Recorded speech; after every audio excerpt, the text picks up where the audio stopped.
Once you've ruled out the impossible, whatever remains, however improbable, must be true. And it is not a question of a little occultism or a touch of mysticism, Mr. Denton. It is vampires, with a host of damned souls of telepaths. I am thy father's spirit, doomed for a certain term to walk the night. Here, the old gods aren't dead. And what of the true god? He's dead. He can't complain. People assume that time is a strict progression of cause to effect, but actually, from a non-linear, non-subjective viewpoint, it's more like a big ball of wibbly-wobbly, timey-wimey stuff. You're listening to Paranormal UK Radio. Hi everybody, this is Irene Allen, the host of the Paranormal UK Radio Show, the flagship show of the Paranormal UK Radio Network. And, what's your name?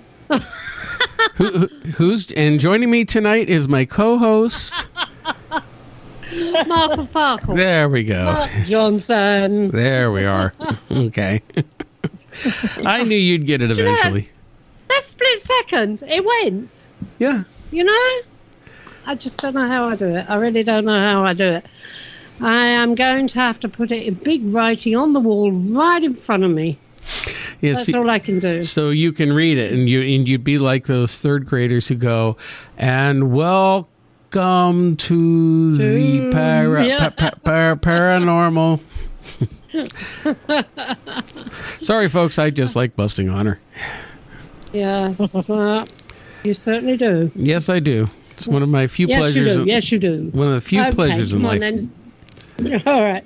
Come on now, listen. I have this weekend been building, well, my husband's been building. I've been watching raised gardens. Literally raised gardens to plant all the vegetables in, to stop the slugs and the snails and the dogs getting on them, you know. And no bending and no bad backs through bending down or anything. I've got these raised gardens down the garden. And a potato bed. Now, what have you done? Well, we had Easter here, which I have to laugh because the Easter dinner was absolutely horrible. Oh, yes, it was Easter, wasn't it? Yes. Happy Easter to everybody. Just go, you know. Yep. Okay. Happy Easter Bunny Day. Happy Easter Bunny Day, yeah. What was your dinner? We had this pork roast ham hang on a minute before you go any further. Who made the dinner? Well, my mother-in-law did. Then you better not go any further, had you? Yeah She doesn't listen. It was a lovely dinner, wasn't it? No, we all agreed it sucked. That the thing was too big, 14 pounds. It didn't cook. It was burnt on the outside, raw in the middle, tasted lousy, and so we wound up eating like sides for dinner. Oh, no. Oh, but that's okay. We were all laughing about it. Oh, dear. Well, it's a memory. Yes, it is. Yeah. It'll be something we'll be laughing at for years to come. And it's something your poor mother-in-law won't live down because it'd be, don't cook pork from now on. Don't cook pork. No, buy a spiral ham. That's what we should have done. Yeah. Oh, dear. Well, we never really, because the kids didn't come down, we really didn't bother much with Easter dinner. We had potato gratin and fish in this beautiful sauce. And, what's it? Anchovy? Not bloody anchovy. Asparagus. And things like that. Sounds so we really didn't go out to town. No. Sounds perfectly lovely. It is nice, yeah. Especially when Brian does it. Yeah, because you burn water. Yeah, I do. Yeah. Yes, I certainly do that. Oh, well. Well, that's right, nice. So, come on then. Well, shall we get started with the show? Yeah, come on then. Okay, so we have two guests joining us tonight. Two for the price of one. No, yeah.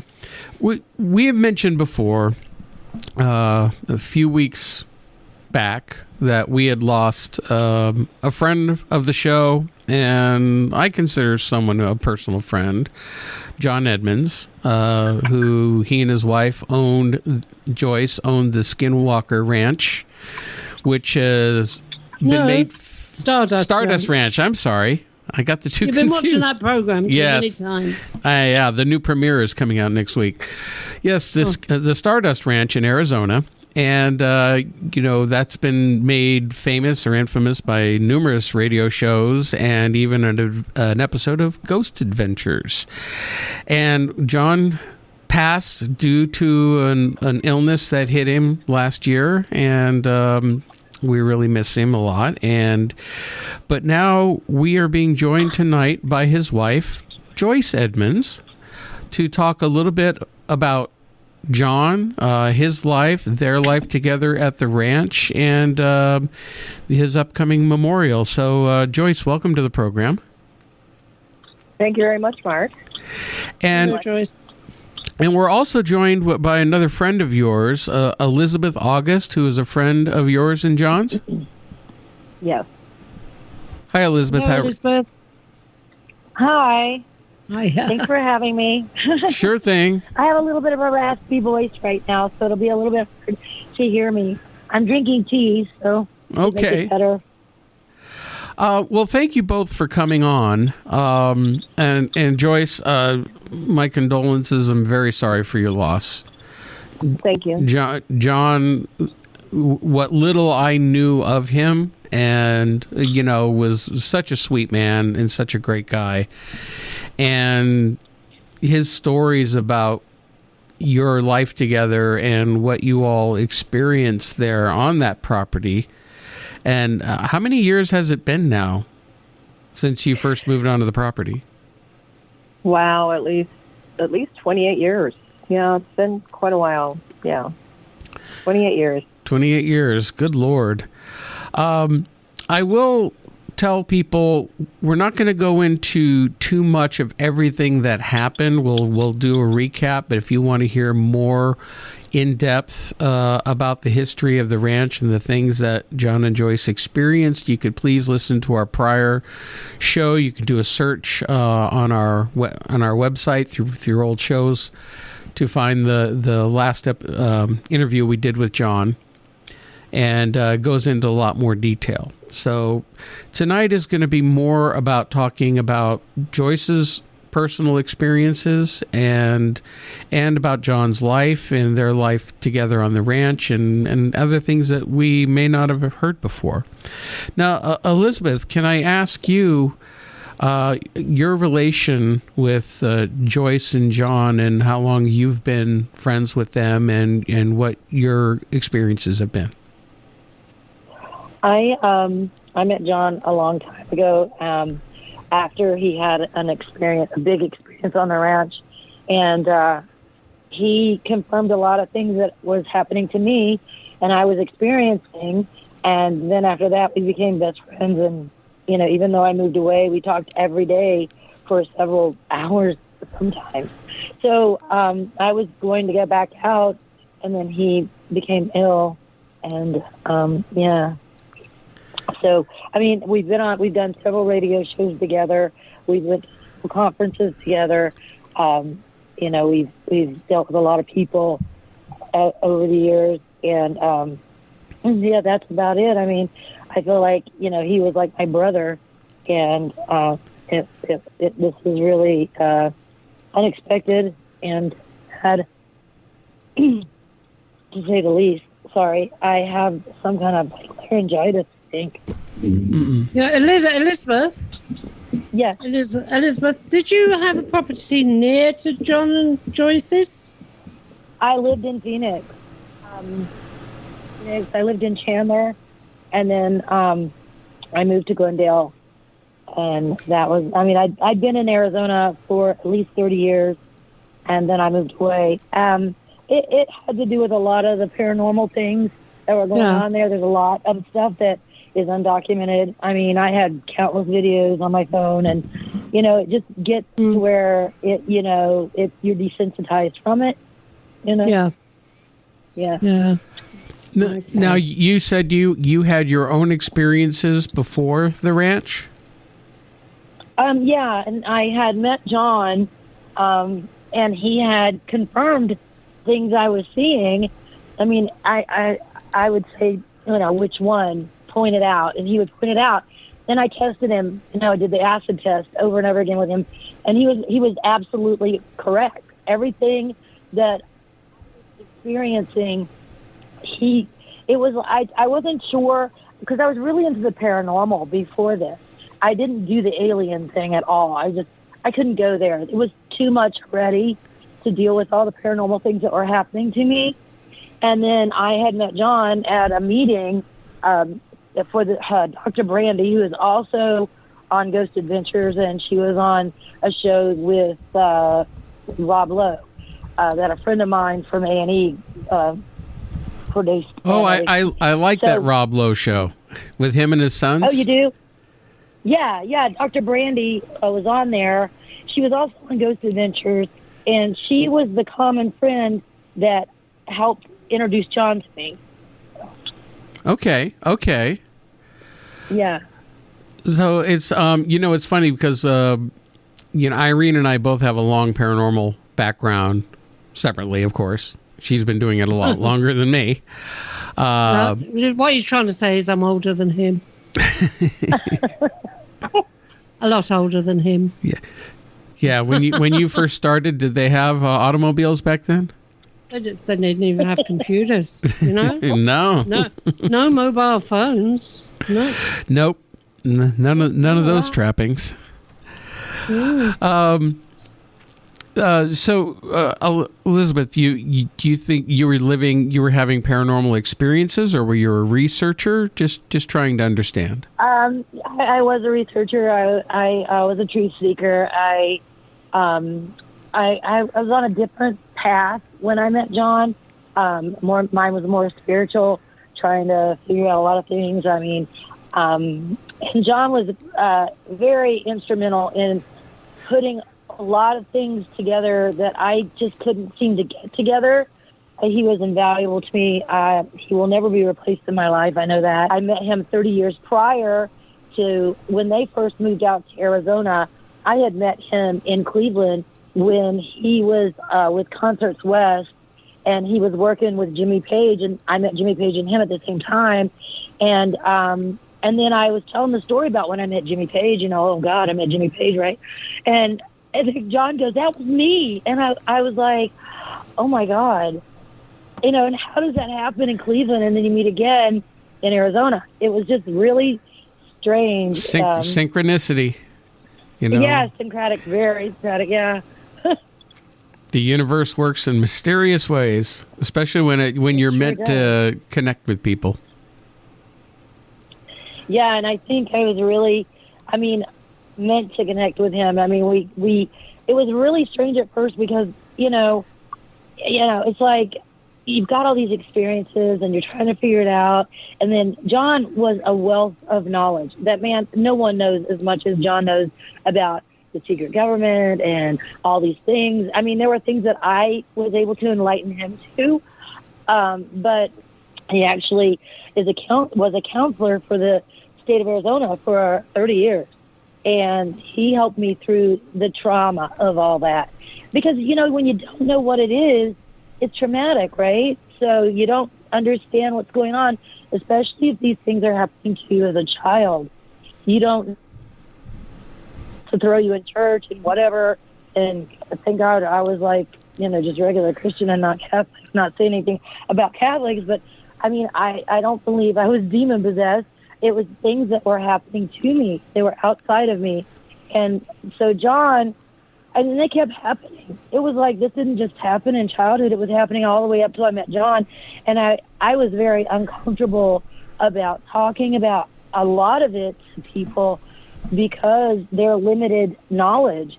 And then, with the places I'd been, John was able to put things together because of places, deep underground bases and all kinds of stuff. We have several interviews online, and a lot of it really addresses all of it. And he really helped me to accept it. You know, I had to accept it to start to acknowledge that this is really happening. It wasn't some form of psychosis, which I was afraid. That's what I was like chalking it all up to. Like, this must be some kind of psychosis. And, you know, it's so funny because John was a counselor. He had a master's in psychology. And, you know, he, at the very end, you know, because of the programs he was in, he never reached a trauma recovery. And that was one of the things I wish I could have done for him. Now, in saying that, a lot of people in this field really want to chalk up a lot of people. This is how they dismiss them, is that they have psychosis. Well, a lot of times the events that happen to you that are paranormal will cause psychosis. So, and so you can't really dismiss people in this unless you can, you know, basically prove it. And you can't really prove it, you know. And when you have similar events with somebody else that are like mirror images, you know, that pretty much is a telltale sign that something really happened here. Well, I have to ask, and Joyce, don't think I've forgotten about you. I'm going to get to you and talk to you here in a second. But Alyzabeth, you were saying a couple of things that just intrigued me. Are you saying that you were part of some government programs?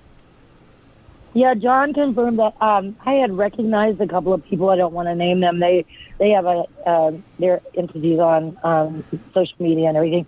But I recognized them, and I had a visceral effect. It just really upset me, and then I had like memories of it, and it was funny. And John's like, "You were part of Montauk." He's like, "That's why you ended up in Montauk, New York." And I was like, I never really understood why I ended up there.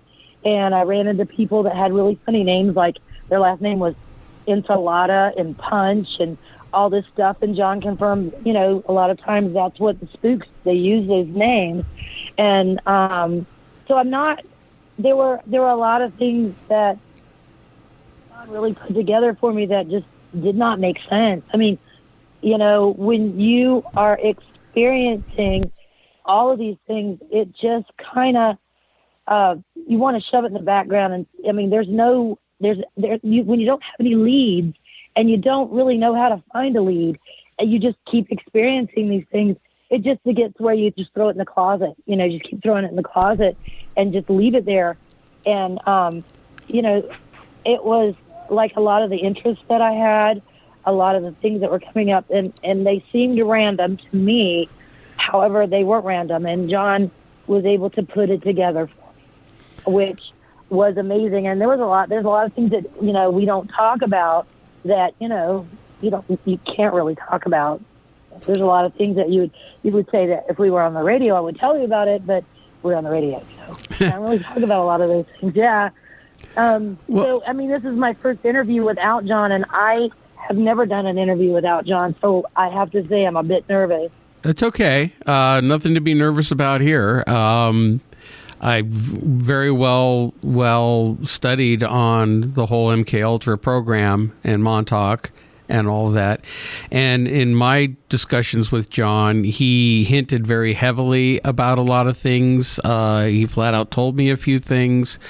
And there's some of it I'm reluctant to say unless, you know, Joyce, you feel comfortable talking about some of these things about John, because I know it's John even mentioned at one point he was talking about writing another book that would go into his whole background. Of course, that didn't happen. Joyce, how long were you and John married together?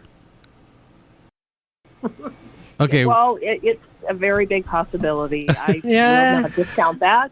Yeah. Okay. He's trying to let you know. He's trying to let you know he's in on the radio. Yeah, so. John's messing around with us here. Yeah, we've had some technical issues. Okay, we got Joyce back. So let me ask the question again, Joyce. How long you and John were married? Okay, we've been married 28 years, probably around 28 years. We've been on the ranch for at least 30. You want me to tell you how we met? Sure. Well, years ago, they used to have in the New Times what you call the romance ads. And John actually placed an ad, apparently looking to, meet somebody for a relationship. And back then you would just leave a voicemail. So apparently he met like almost 400 people. And I was actually the last person that answered his ad, left a voicemail, and he called me back. And he said that when he heard my voicemail, he heard like a crystal bell, like that was God telling him that I was the one. So it was kind of a different way of meeting, but we actually talked over the phone for probably about 2.5, 3 weeks before we met in person. But as we got to know each other, and the longer we knew each other, we actually had realized, he had mentioned to me that we had actually met at least 3 different times in the past. So John said you had actually met a few times before, and then again, the synchronicity of you meeting together on that service. Yes. There's been so many things that have happened that he had actually mentioned that he that we had met when I was in college. He actually used to be in a band, and I went to school at the University of Wisconsin-Platteville, and he actually came to my college a few times and performed. They had their own Oktoberfest there, and he performed in the band. And he just used to travel Wisconsin, the places in Wisconsin to perform, as well as in Illinois. And so Platteville, as well as my hometown, Sun Prairie, Wisconsin, and Madison, were a lot of his places he used to go and perform. So, and then further along, he also told me he performed at my graduation. They had a graduation party from high school, and he was in the band back then. I mean, John is 4 years older than I was, and I was just like, that was you.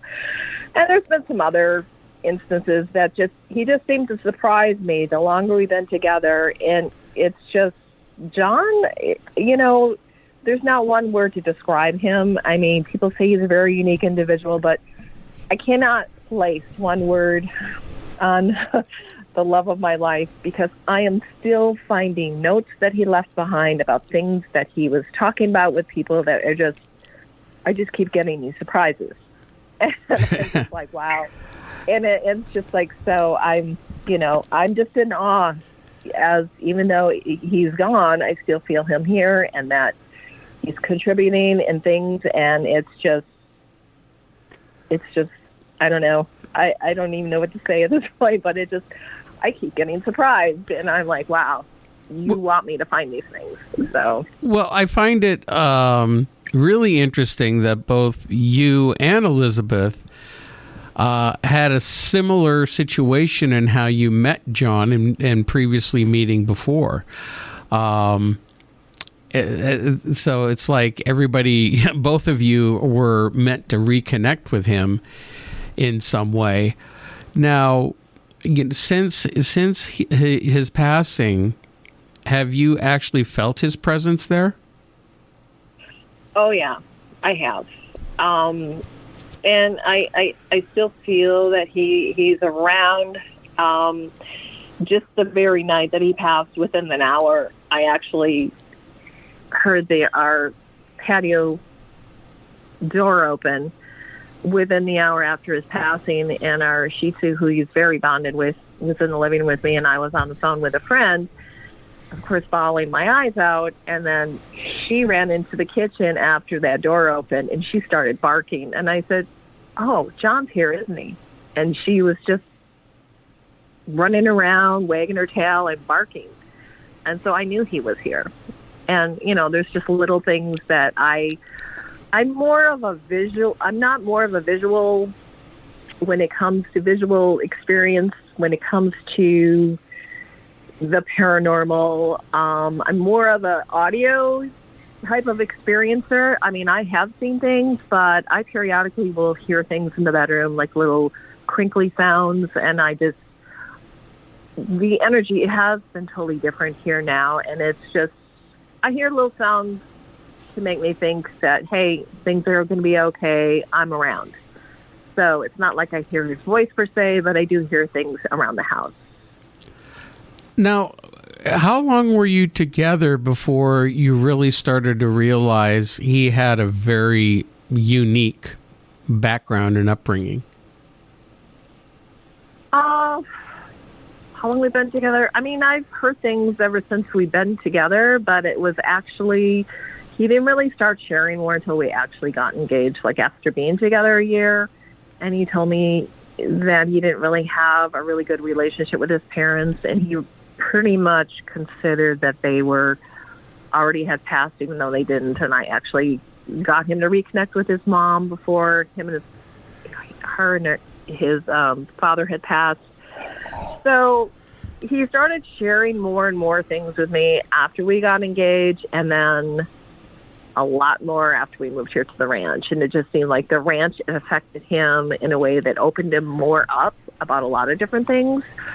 So I saw a lot of talents that John had and saw how he's affected by experiences that he's had here. Now, that's something in itself, the experiences at the ranch. And again, he is well documented pretty much everything from the very first day you guys moved into the ranch, all the strange things that happen. He's mentioned on several shows and on the Ghost Adventure show about things that were happening to you, like the time that you were supposedly floated out of bed and was going up to a ship and he was shooting at it with his gun before they released you. Do you have any memory of events like that? Or is it all like you find out about it afterwards? Well, I've not per se of actually being lifted on the bed. I have heard a lot of things in that bedroom. And I have seen a lot of things that went on, but that particular time that happened, I actually had, he told me specifically what all happened, but not immediately after it happened. What my memory, thinking back, is when he told me things that had happened, and I've actually had some hypnosis and stuff done because of things I'd gone through, and I'd actually remembered some things. I actually have a memory of, in the middle of the night, waking up at the end of on the cement at the end of the carport, laying out there, and John also was in the carport on the ground on the carport, and I looked at him and I go, "What are we doing outside?" And I don't recall what he said to me. He goes, "Well, let's just go inside. It's cold out here. Let me help you inside." And then I didn't have that immediate recollection of that conversation, but looking back after that I had some hypnotherapy and stuff, I did have that memory. And the next morning I remember just being so sore I could barely get out of bed. And John goes, "Yeah, I don't know what happened. I feel really sore too." So he was afraid to share with me right away because I wasn't totally accepting of the paranormal and accepting that it took a long time for me to actually accept that this stuff was going on with me. But yeah, I remember that. And I remember seeing stuff in the room later on, and I remember hearing a lot of things in the room.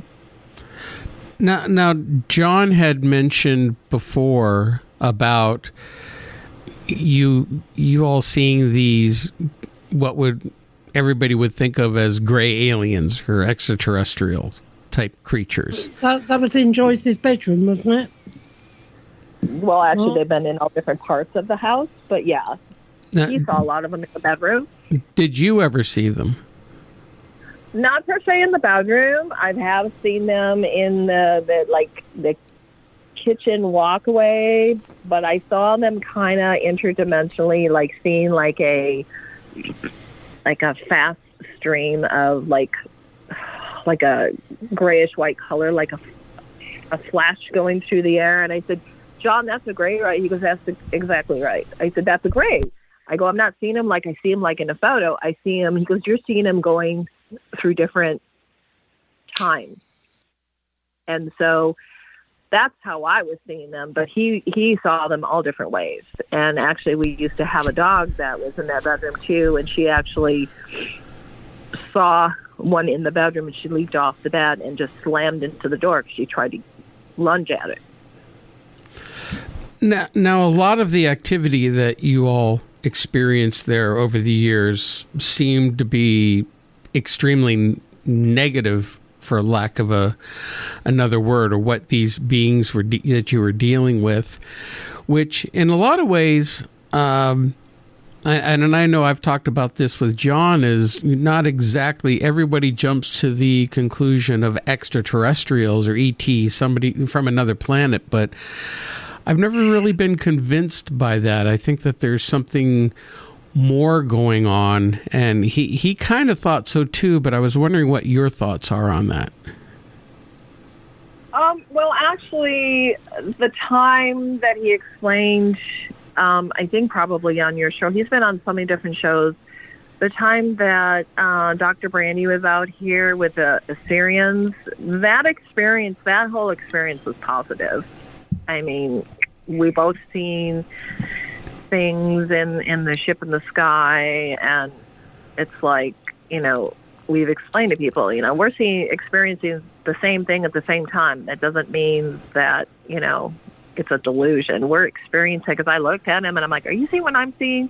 He goes, yeah, I see the ship. We saw the clouds get all black, and in part it was kind of like looking at, one of the old scenes from Bewitched. But that was a very positive experience. She helped a spirit pass on that an individual that used to live here, and that whole experience of meeting those different, I guess, race, they called themselves I guess Assyrians, is that right, Elizabeth? Is that what they were called?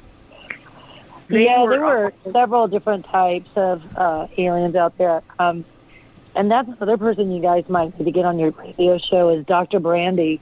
Yeah. She would be, she knows a lot of things about what went on that day. And contact, yeah. Yeah. I thought I remember reading in the book that those Syrians, as you mentioned with Brandy, when they came out, they had a real bad time afterwards. Something really affected them negatively, or am I thinking of another event? I believe John mentioned, I guess, maybe when they left, apparently they had some negative stuff happen, but I can't really per se recollect exactly what happened. But yeah, John did mention that after they left. Not while they were here. I mean, Brandy's the one that kind of experienced the negative stuff when she was here, when apparently because of the lightning strike. She actually got hit by lightning. Yes, I remember that. But, I mean, the experience of them being here was pretty much positive, but I believe John said that they had actually experienced something negative after they left. One thing I was never clear on, these Syrians that came with her, what did they look like? Did they look like normal human beings? Did you notice any differences about them? They did. They looked humanoid. I did not. They were very calm, and they were very polite, and they were very giving and sharing. They brought all these different crystals, and they said, specifically, they would come at me first and say, you need to hold this. And then you could feel the energy coming off these big crystals. And John and I were passing crystals around in the living room, and that after that experience, we went outside, and they had us hold different crystals before they did their little ceremony, and then like the ship appeared. And so, yeah, they looked just like you or I, and it's like you would never know. And they actually had came here. Some of them had already been here because I actually wasn't even on property before they got here. And apparently they got here a little bit earlier than I did. And then when I came back, there was a couple of them, 2, 3 in the house.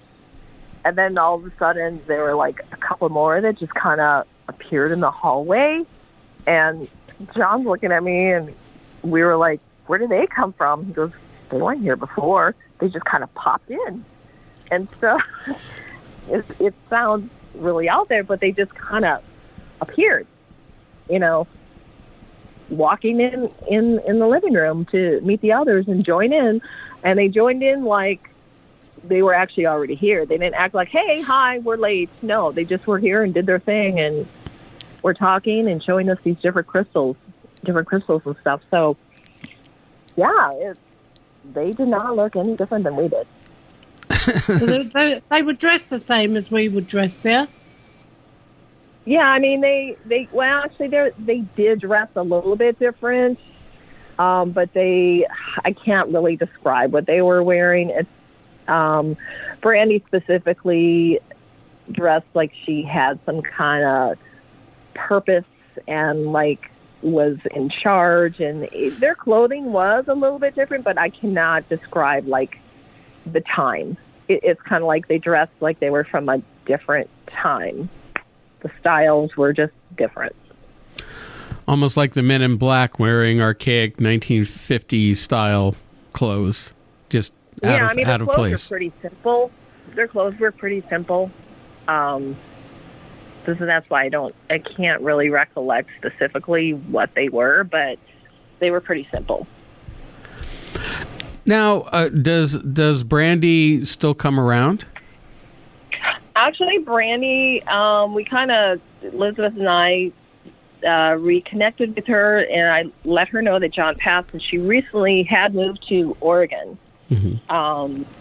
She has a brother there, and she had a daughter apparently recently that had passed, and that's why she moved out there. But we've talked to her a couple times, maybe Elizabeth a little bit more than I. So she has not been out to the ranch since that time she was here. Interesting. The one of the most trying to think of the right word, incredible experiences that John has related before in his prior interviews with us and others, and on the Ghost Adventures show, is the fact that he physically attacked some of these gray beings that were coming into the house, one time hitting one with a baseball bat, but then the more famous is supposedly killing some of them with a katana sword that he had. Now, did you ever see any of those events that happened, or did you ever see the aftermath of that? I've seen a bunch of the aftermath of that, and he actually had me take, it looked like probably really, dark blood, but he had me actually take samples off of the doorway coming into the kitchen from the patio, and he took photos of that, and he had me take the samples, and that's where he sent the samples off to, I think that was Dr. Levengood. So I saw the aftermath, and he asked me to collect it and put it in a little glass container, almost like bigger than a test tube, but it was like some kind of glass container, and sent it off. So yeah, I saw some of them. I saw some of it outside on the ground, and so it was, not very pleasant to deal with, but he asked me to pick that up for him to send the sample off. No, I remember seeing a couple of pictures of the bloody sword, I can imagine. At any time during all of this, did you ever have a skeptical side of you, just saying this can't be real, or you had trouble believing events that may have happened outside of your presence with John? And again, I'm absolutely not saying that they didn't happen or calling John a liar. I'm just wondering what your state of mind was with these things happening. What were your thoughts while they were happening? Well, it was just horrible what was going on. But at this point in time, when that was going on, I fully believe what was going on. I mean, my I didn't believe. I was skeptic at the beginning. And I don't know if John shared with you that we had a fire here on the ranch years ago, and we were kind of living in the garage, the little tiny apartment in the garage. And back then is when I had the most difficult time accepting that things were going on. And I just thought, John, we just had a fire. You're just upset this didn't happen. And so, but once I started experiencing my own stuff, then it kind of clicked together. But at that point, when things were, when he was using the swords on them, no, I totally believed him. But when he first told me that he had actually been abducted himself, I had a hard time dealing with it because I had a lot of questions. And I go, how come I didn't have a memory? Because he said, I saw it happen.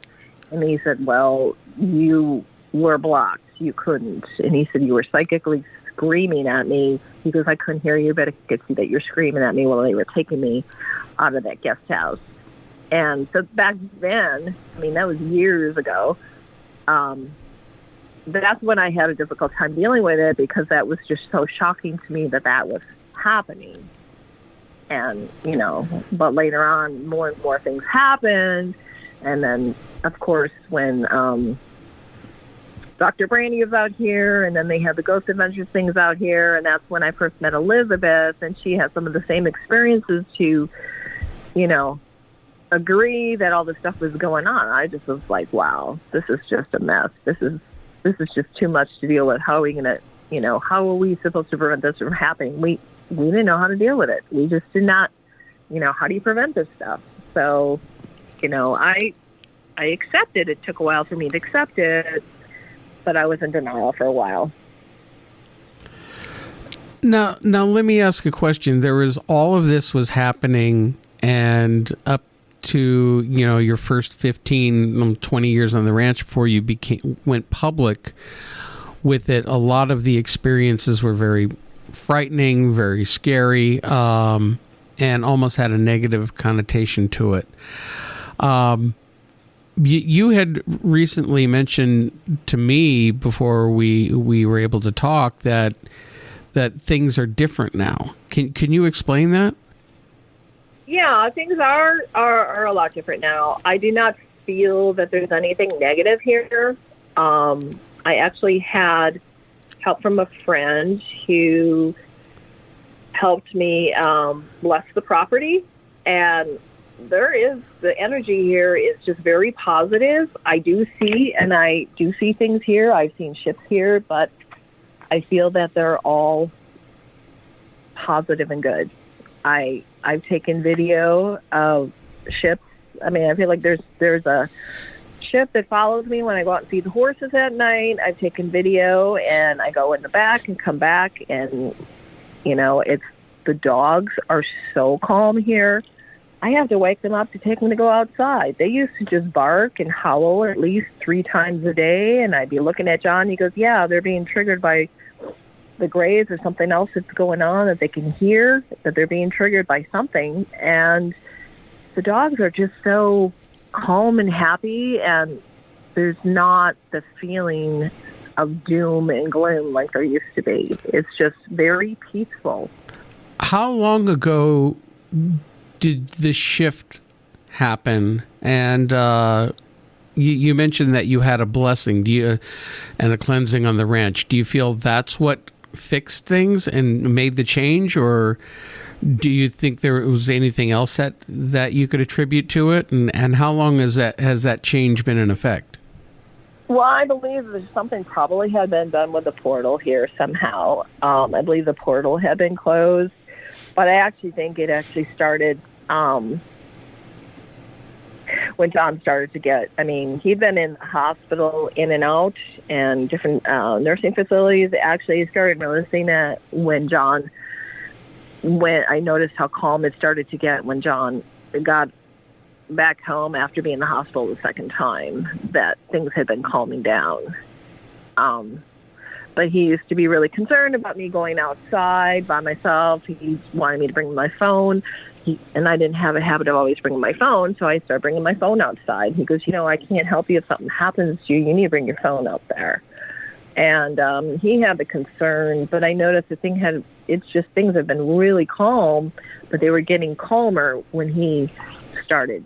His energy had changed, of course, because he was sicker. And so I noticed that when he started to get sick, but after he had passed it, and then I had the blessing done with the different herbs and stuff, and then it really came to realization to me that it was all positive. Well, Joyce, did you think that John could have been the catalyst to all some of this stuff, or most of this stuff? Yeah. When he was well and everything? I think John's energy attracted some of the stuff just because John has such unique energy. John was a curious person, but John had a lot of good energy, but he had connections with so many different things and so many different beings and animals that somehow things were attracted to his energy. Yeah. And his energy had changed. So, John was very unique and had different abilities that he used, and so his energy, when he, was not well, he wasn't using some of those different things. So I believe that some of it was, yeah. Yeah. Do you feel that, or can you tell if those grays are gone? Or have you still seen them, but the relationship has changed? No, I don't see them in the house. I don't see any evidence that they're around anymore. And we have a couple of cats and a dog in the house with me, and they don't, because they were affected by it too. They aren't acting like they noticed anything, because we used to have a cat and a dog that would, when they would see one, they would run into the corner of the house and try to.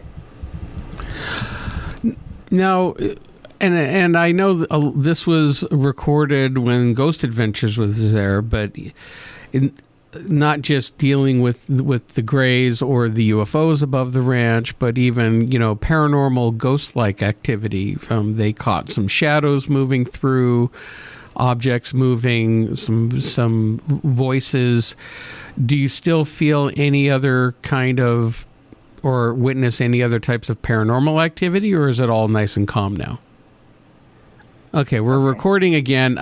This is the second time tonight, and I'm leaving this in for our listeners, that we have lost both Joyce and Alyzabeth at the exact same time. They've dropped off the call. So it seems like somebody or something is messing with us. I agree. I agree.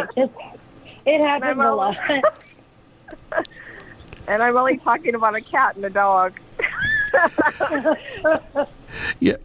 Well, Irene, can you hear me? Now we've lost Irene. Uh-oh. She's there. Let me pause. Okay, we have Irene back. Every computer went berserk. Yeah. There's 4 of them. They all went crazy all at the same time. Good Lord. Well, maybe it was John. Yeah, I've never seen anything like it. Honestly, I'm going to have to cut them all off. Were you able to get Alyzabeth back, or is she there? Alyzabeth, are you here? No. And I've been hearing a bloke's voice. I've been hearing a man's voice. You are? Twice I've heard this voice since we've been doing this show. Well, might be John. Okay. Okay. Calling Alyzabeth back now. This is crazy.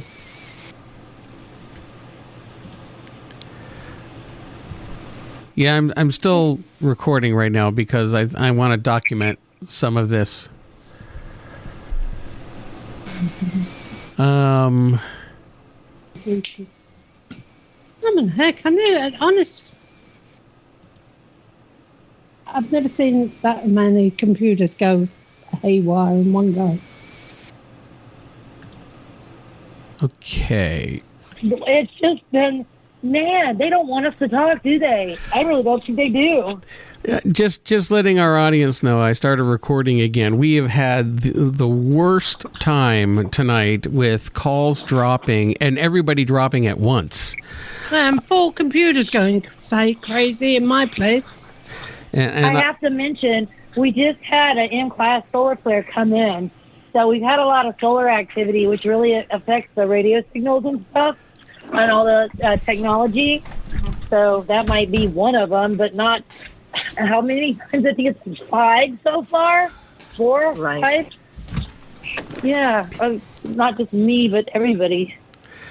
This has been wild. We're gonna have to try to get in as much as we can here for tonight. But yeah, let's just say that somebody or something is messing with us tonight. So if we could please ask, whoever it is, John, if it's you or if it's somebody else, let us finish, please. Well, and Irene, it's Irene, right? Yeah. You heard a man's voice when this was going on by your... Twice.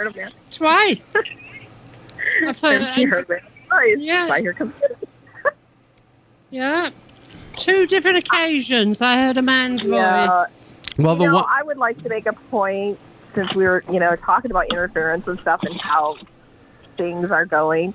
It'd be interesting, like Elizabeth and I were talking, it'd be interesting to see, if Elizabeth experiences anything different if she comes back to the ranch compared to when she was here last. Mm-hmm. Because I noticed everything really peaceful and everything, and so, Elizabeth, you want to expand on that? 'Cause you don't really know what you've experienced, but you experienced stuff here and away. Yeah, I have had, and John and I had shared experiences on the ranch. During the day, every time, it didn't matter when it was just, it would happen. And it wasn't just all great alien stuff. There was all kinds of stuff. And I thought and I know this sounds a little like this, but I wanted to get away because there is such a concentrated activity level out there in the Southwest and even in Oregon, all over like the East, the West Coast. And I thought, well, I'll go somewhere where it's not so prevalent. Oh, well, it didn't help. It didn't help. It's the same. And like the orbs she just posted on YouTube, mm-hmm. Those are everywhere. If you're supposed to be a contactee, you're going to be a contactee whether you like it or not. That's just how it is. You can't change location. You can't change religion. It doesn't matter what you do. It's going to follow you. And I think with John, I think he had a connection like Joyce said, and that's why the energy changed, because John had a warrior spirit. So he was going to deal with the rogue, rebel, interdimensional beings or whatever, and that's what he was dealing with. And we all have different things that our energy is connected to, because everything is all energy. We live in an electric universe. It's just the way it is. So, we talked about soul frequencies and things like that, all kinds of stuff. And John and I were really onto something, but we never got to finish this conversation. Well, Elizabeth, when was the last time you were on the ranch? 4 years ago, 5 years ago. I was going to go out, and John wanted me to come out. And, there were so many things that were happening out here. And then the pandemic hit, which was, yeah. So, and then I got COVID. I got COVID like 3 times. And it just never happened. And then when he was in the hospital, I was going to come out again, and I just couldn't. I had some things I had to take care of, and I didn't take care of him fast enough, and he passed. And that's really hard to deal with, Now, what have you been experiencing even after it's been 4 years on the ranch? Are you still having contact, or are you? What other type of phenomena are you dealing with? I think it's before I met John, I always thought it was paranormal activity. You know, that was too much I had too much on my plate to deal with the alien agenda, and, you know, the whole alien contact. I couldn't do it. But what I found is it's all about the same. I mean, you know, they sync up somehow. It's really strange. I had a lot of orb contacts. I was the one that gave them their Shih Tzu, Sheza, and she had a green orb attached to her. I had it on video. I gave it to John. I gave John the video of the orb around Sheza, and it would come right at the camera as you were videoing, you know. And you knew it wasn't just a dust particle. I mean, it made a beeline right for the lens. It was insane. And then a lot of the orb things, I had a lot of different experiences, not on the ranch, but at my place.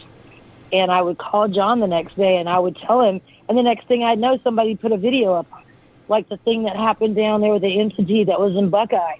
That was at John's house. I was there. It happened that morning, like early morning, like between 3 and 5, and I'd go back and I'd beat on their door, their bedroom, and I was, John, there's a lizard in your living room, you know, and he was groggy because, you know, you get desensitized. And Joyce got up and walked right past it. And, you know, then the video was put up by, I think, Secure Team, and, or I think it was Secure Team. And there was a big entity that showed up in Buckeye Valley or Rainbow Valley or whatever. And I was like, oh my gosh. So that happened many times with me and John. I would experience a lot of stuff. The next thing I'd know, it would be an hour later, somebody would have put a video. And John was able to witness all this. You know, I'd be like, oh my God, this is what happened last night. This is what happened at your house. This is what happened at my house. You know, so it was a little bit, you know, it was a little bit unnerving, I gotta say, because we were always like, we should start a YouTube channel and document these things. And I thought, why? If it happens to me, just wait a minute. Just wait a couple hours. Somebody will put it on YouTube. Yeah. Well, that's if they're there recording it. Well, it was something it was a phenomenon that happened in Rainbow Valley, and I think what happened was it came to the ranch, and see, Joyce has such a positive energy that when she comes into the room, things kind of just get out of the way. They kind of move. I noticed that a couple of times, and she walked right by it, and it was on. And I was like, John, why didn't you wake up? He's just so, you know, it's happened for 30 years with him, you know? So it's like, whatever, you know. Another alien in the living room. Yeah, another alien in the living room. You know, this was something, though, that I don't think he experienced this, like, 9-foot tall lizard and carried cows. He asked me, did it have a tail? Well, I didn't really notice it had a tail. I just saw a big thing, and I was like, oh, geez, I need John to see this. I couldn't get my camera to work on my phone. I was going to video it, and I was trying to get my camera to work on my phone, and it wouldn't work. So I'm like, So I go back, and I try to get John because I need a witness. You know, I need somebody to see it. But somebody did see it. You can look up that video. It's probably 2015, 2016. I forget what they called it at Rainbow Valley or Buckeye, Arizona, something, another entity.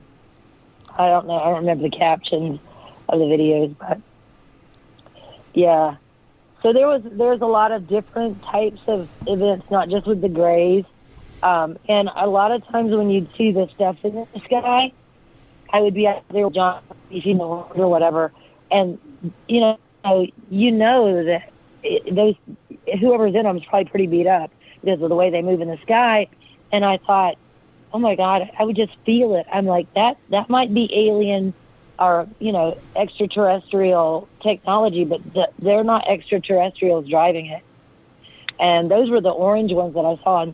And Joyce had put up some new ones on Facebook just recently. And that's exactly what you see. I mean, usually they come in groups of 3, though.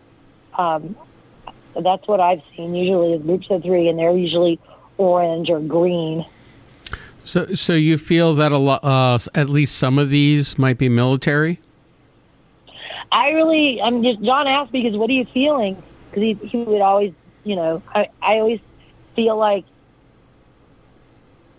it's ET, because things that'll scare you and things that don't scare you. And it seems like the alien, we sorted it out that it was alien that didn't scare me. But if it was kind of like entities or disincarnate beings or, whatever, that would be a little unnerving to me.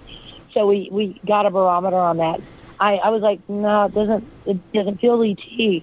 It doesn't feel ET. I mean, there were grays that came around me, and they totally feel different than other things, Mm-hmm. You know how you get a feeling? It's like they haven't, a sense of it. So, yeah, I didn't feel it. I felt like it was military.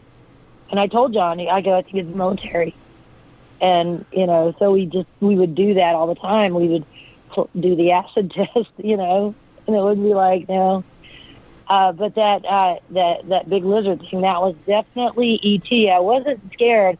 I was desperate to get somebody to see it with me.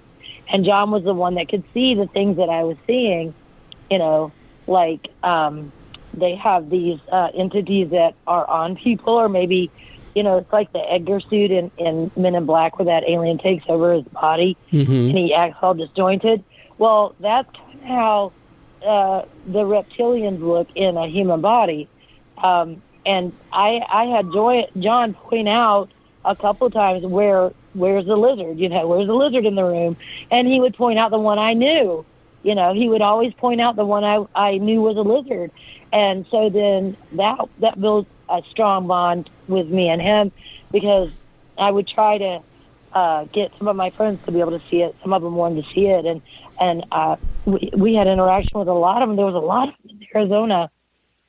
And in particular, one of my friends, she wanted to see it. And the lady was flashing her eyes, and her eyes were doing the lizard thing, and she couldn't see it. So I think a lot of it is you have to be in that kind of frame of mind.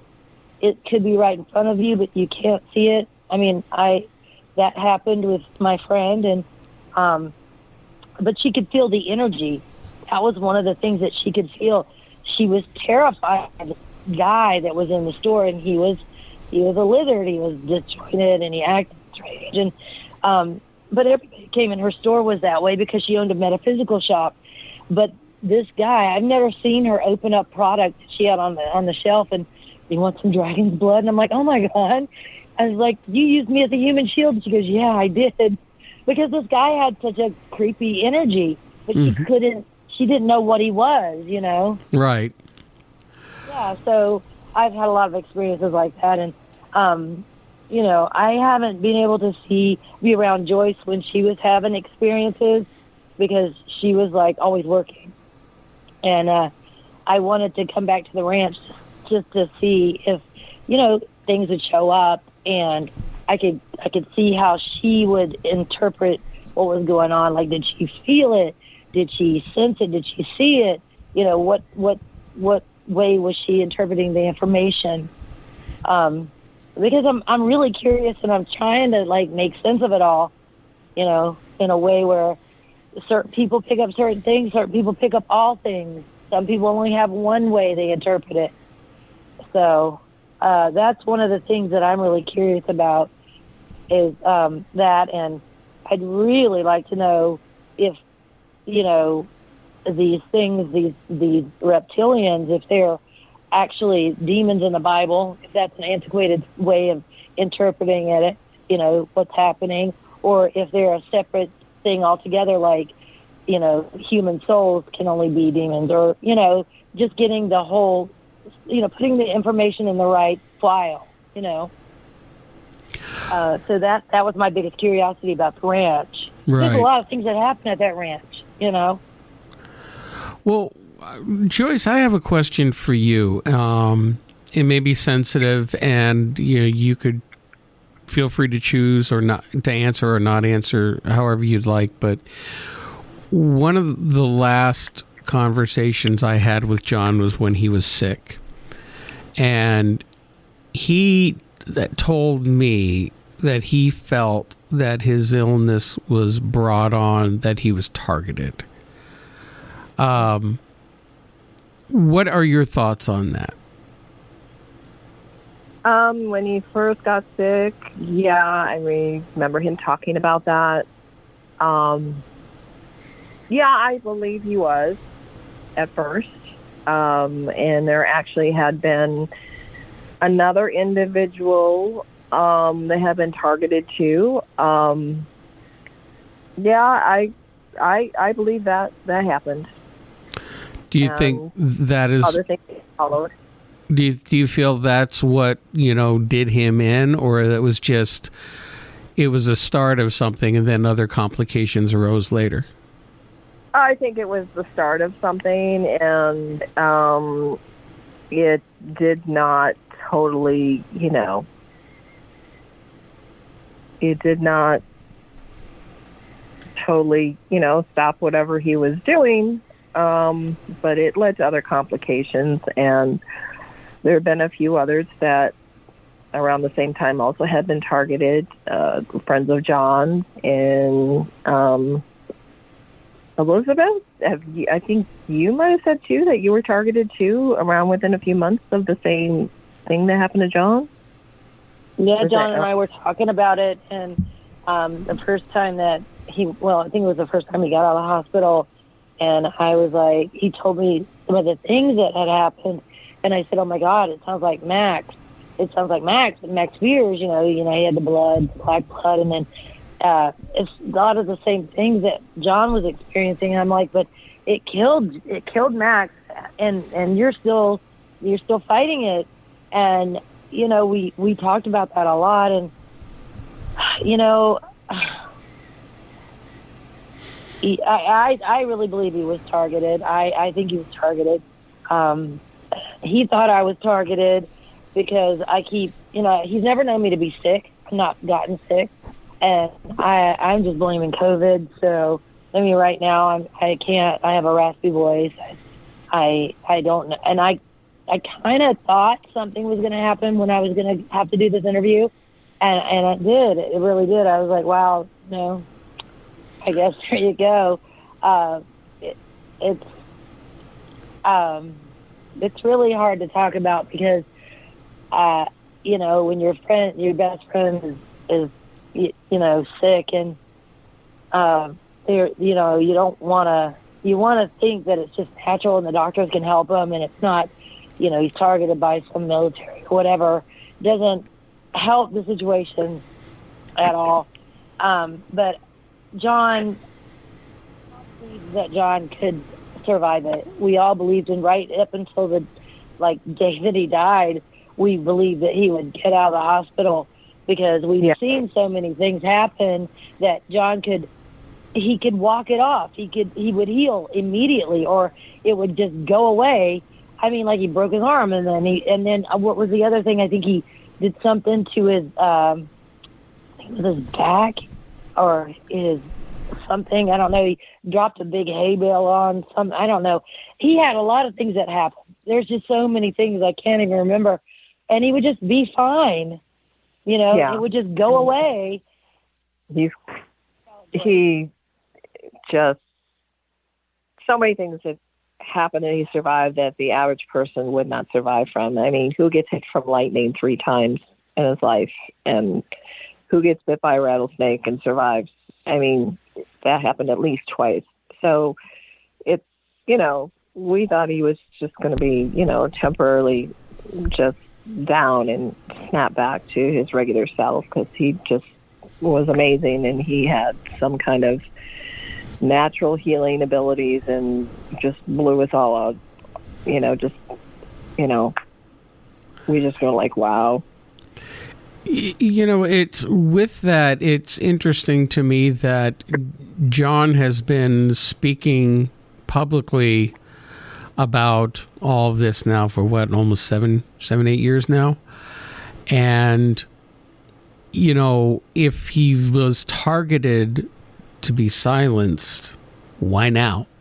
Because the story's already been out there. Right. I thought about that too. I don't know, why he would be targeted right now. Maybe it's what he had planned, because he had a lot of plans, and there's a lot of information that he had that, he didn't disclose everything right away, like everything he knew, and he would sit and mull it over for years, and he had and his computer got shut down. Joyce, their computer is toast, and it was while he was in the hospital. So, and there were things that he wouldn't even tell me because he didn't want me to become a target. But he knew some stuff. He had a lot of things that he was planning, so it could have been that. But we weren't at liberty to know that stuff. He just wouldn't tell us that stuff. Right. Yeah, it might have been, because as I mentioned once, and this was a few years ago, he mentioned to me about writing a book about his life and all the things that happened, which, I'm finding out little bits here and there that I've heard of either through John or through someone else. And if he was willing to go public with some of that, I could see where possibly, they would want to silence him to prevent him from coming out with that. It's one thing to talk about aliens on your ranch and seeing UFOs and having these experiences. It's quite another to start talking about these clandestine programs. Yeah, that's why I'm so nervous to talk, because he's told me a lot of things, like a lot of stuff. And I can't even talk about it. I don't know. I don't know what I can say and what I can't say.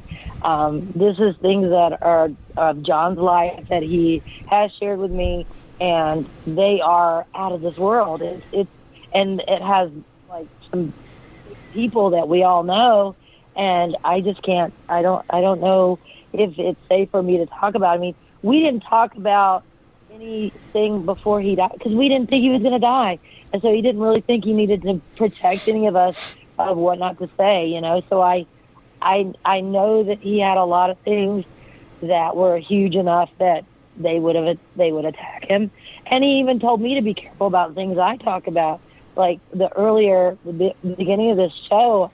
Maybe I shouldn't have said some of those things. I don't know. I mean, I've never done a radio show without John, so right. I know that. Yeah, he has. There's so many things that he had that he didn't really disclose yet. Okay. He had plans. Well, yeah, it's he had plans with others, and for all we know, he's working on those plans with others right now. That's all I know. I mean, there's just so much that I really kind of hesitant to say myself. But I keep finding out different things even after he's passed, just talking about different energies. I mean, we all know everything has a frequency, and it's like every time I leave the ranch, if I go to the store or if I go to the post office or whatever, I don't know if John's mentioned, I've really noticed in the last year that you leave this ranch, your radio station, FM radio, it used to just be AM. An FM radio station is interfered with, that it will go in and out, and it will span out I've tested it with the car in all different directions. It will span out to up to a half mile up to a mile, where the frequency of the radio station is interfered with, that you can't get a clear signal. And I've had other people that I haven't talked to in quite a while say, hey, yeah, I know your ranch, I want to come up. And I'm like, no, not right now. They like, oh, yeah, Estrella Mountains. There's a lot of stuff that was going on with Estrella Mountains, and now it's really picking up. And I'm like, you don't know the half of it. But, yeah, the frequency is just interfered with out here. I don't know if it's the magnetic energy, but it just seems to be going out away from the ranch. So it's not just the ranch, it's this area that more things are being affected. Yeah, I always felt like it's like I accidentally mentioned the Skinwalker Ranch earlier, where it's not just the ranch itself, but it's like up in Utah, it's the whole Uinta Basin that seems to have activity. And with your ranch there in the Rainbow Valley, it's the same thing. It's like it's all over the valley, although there seems to be a very high concentration around your property, or at least there was at the time. But I have seen some of the latest videos that you've been posting of the UFOs above the ranch or the streaks of light in the sky. I have a very odd question to ask you right now, Joyce. It has to do with a flower, if it would mean anything to you. Kind of a white or yellow flower, almost like a big daisy or rose, pale colored. Could come from the hills. Does that mean anything to you at all? I'm sorry, you cut out what? A pale colored rose? A pale colored flower, white or yellow, it's on a single flower on a stem, could be like a big daisy or a rose. I'm not sure. I really don't know. I mean, why is that relevant? Joyce, do you like flowers or not? I love flowers. What color flower would you like? I like roses. And our house is covered. Our front of our house and the side of our house is covered with really bright, like fuchsia, bougainvilleas. We haven't really grown any flowers here on the ranch, but bougainvilleas do really well here. Okay. Do you like yellow or white flowers? White roses, daisies are nice, but I haven't seen any daisies for years. But I'm more prone to pinks and purples. So mainly, maybe pink, pale color. It's my favorite color is pink. Magenta. A pale color. Yeah. The reason we're asking this, Joyce, is we're trying to figure out if there's any meaning, because Irene and I are typing and talking to each other on chat while we're talking with you, and she had an image of someone. I asked her if she specifically sensed anyone around right now, or John. She started to sense someone, and then she exclaimed that she saw a flower. Someone held a flower out. Yeah. To who I thought was Joyce. Yeah. Held it out. Okay. Might have been one of John's friends, but I'm per se it's not related to what I like. So it might be somebody. It was a flower. It was a flower. It was a round flower, not a trumpet flower like a daffodil or anything. It was a round flower like a big daisy or a rose or something like that. And it was pale in colour. Painted in colour, huh? Pale. Yeah. Like there was someone holding it out, like a gesture, like a giving. Oh. Interesting. An arm, a flower. Just an arm and a flower. Holding it towards. One of many people who John was friends with, and that's reaching out to say, hey, I'm connected to you, but I per se don't know who that would be. Okay, we just wanted to throw that out there because, we have had all of our technical issues tonight. Twice Irene has heard a man's voice. In fact, I have to go back and listen to one part where I know I was recording where she said she heard a voice, someone talk over me. No, that was the second one where you didn't record. No, but you said you heard something like a voice. Yeah. Earlier. While Joyce was talking. She was answering a question and there was a voice behind her. You could hear. So I'm hoping you've caught that on tape. Hopefully. This wouldn't be the first time for this show, that's for sure. I mean, you know, we do have a friend that does have nice flower gardens, so she showed me when she was helping me through, you know, John's passing. But, you know, she's had all different colors in her. She has a lot of flowers. I think this, what I saw just now, was symbolic. Like somebody was just holding a flower out to you. Yeah, it probably, It could be that one person I'm thinking of, but, you know, it could be many people. It could be many people that love John. Because he's touched some people's lives. Now, Joyce, I know, and this was a while back, even I think up to the Ghost Adventure days and afterwards, that you were dealing with a lot of your own health problems in relation to what was going on in the ranch. How are you doing these days? I'm doing okay. I had a recent issue with my hearing though, which I don't, you know, it's been bothering me, but I'm doing okay. I'm just trying to figure out why I have this.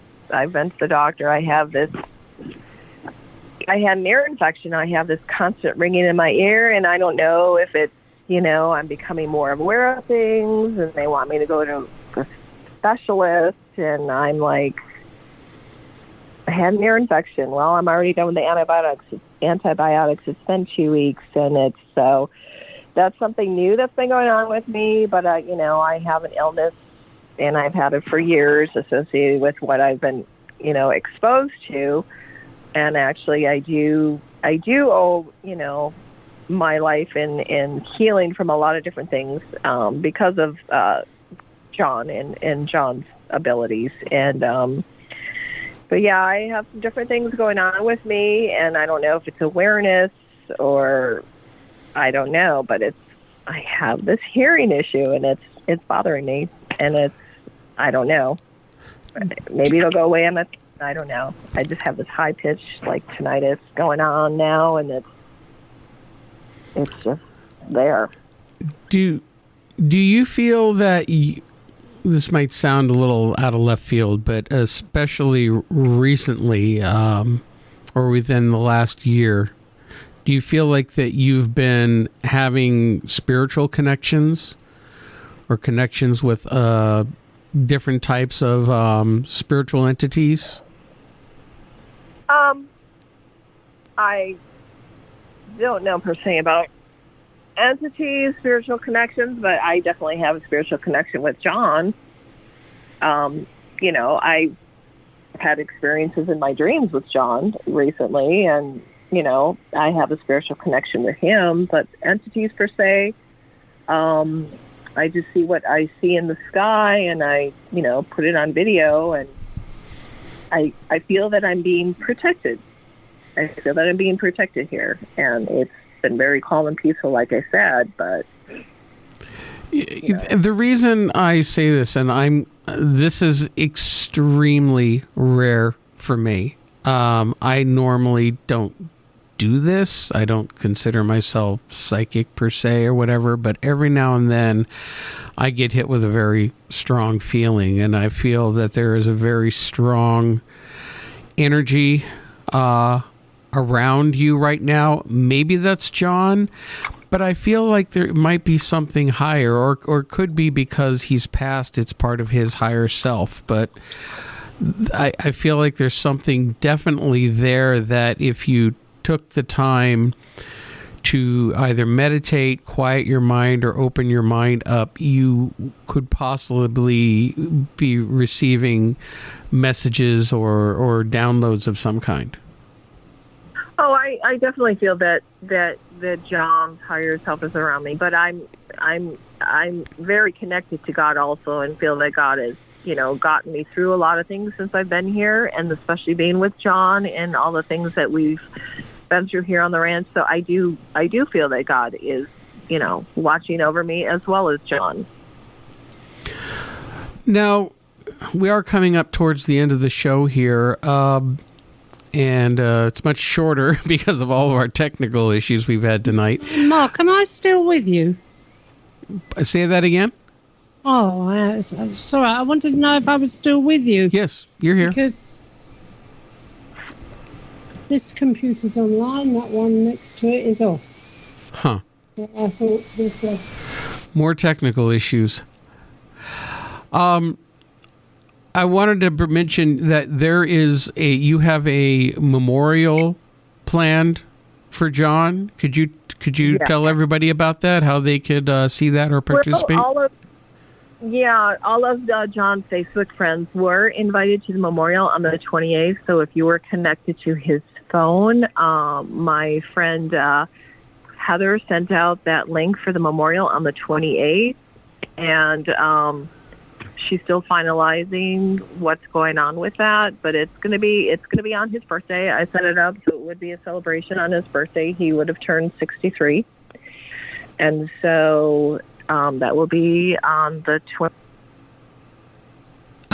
We lost her. And we lost both of them. And I've lost... am I still with you? Yes, you're still with me. I can't understand it. It's saying no internet connection on the computer that's right next to this one. I'm troubleshooting it, but... I'm going to try to add him back here one last time, and we'll wrap this up. Ladies and okay.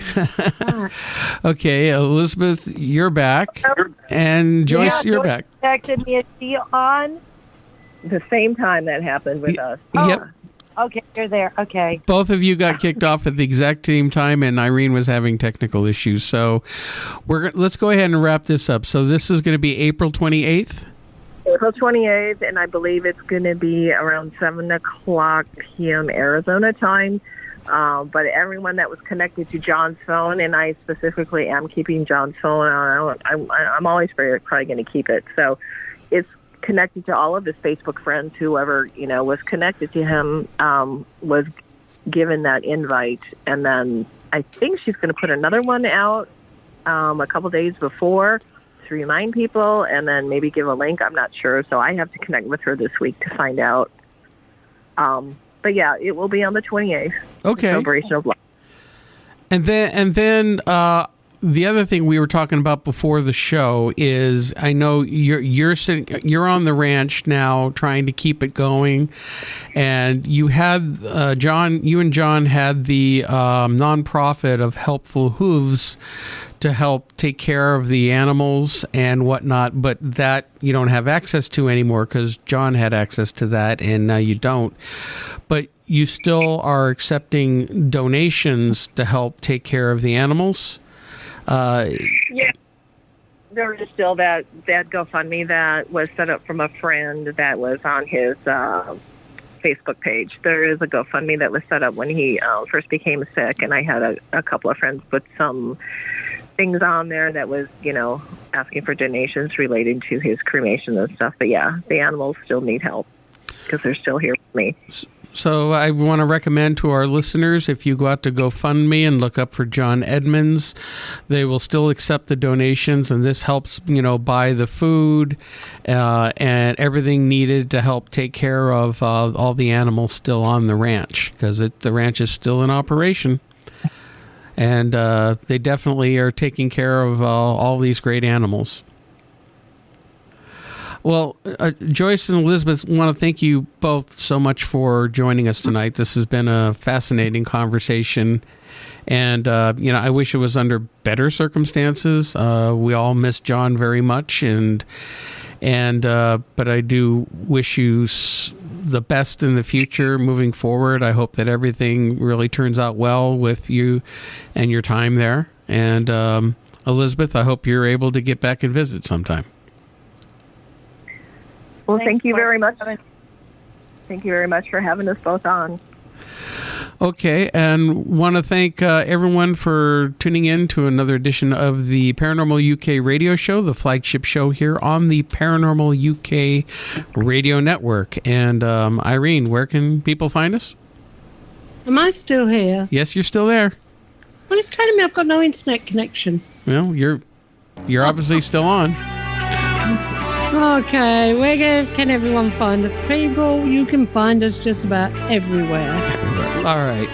Well, thank you very much, everyone. You all have a great evening, and we will be back next week with a brand new show. So take care, and we will talk to you all soon. Okay, bye. Bye. Bye-bye.